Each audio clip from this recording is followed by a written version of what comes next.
it took me forever just to get to this point. Finding some narcissistic vampire teeth.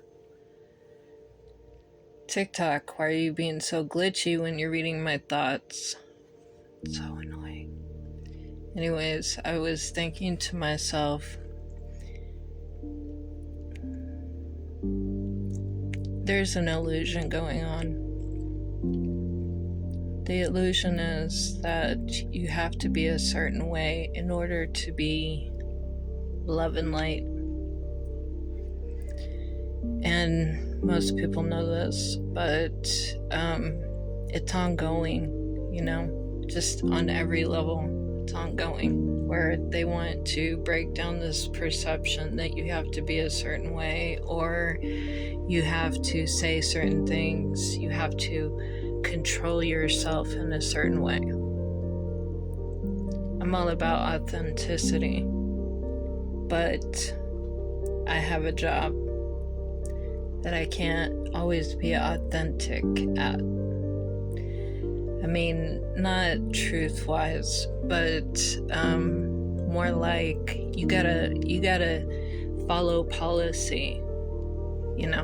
They have a policy of standards and behaviors that you have to enforce, and you have to disseminate the information in a certain way.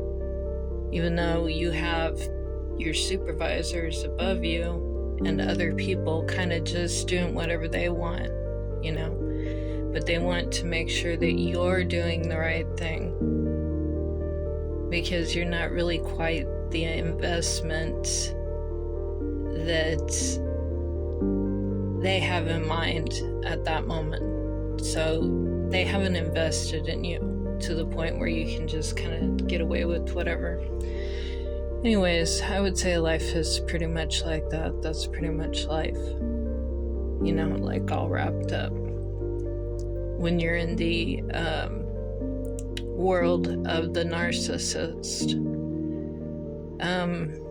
So I would say that this narcissistic behavior probably goes pretty far, because they're still addressing it the further up the so-called pyramid you go.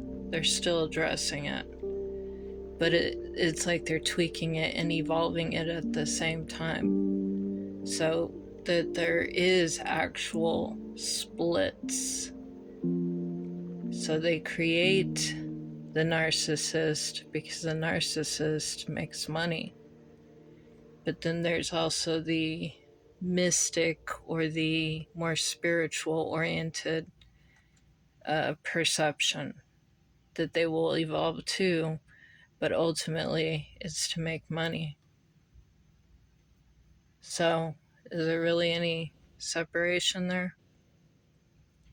Because either way, there's a narcissist on top telling you what to do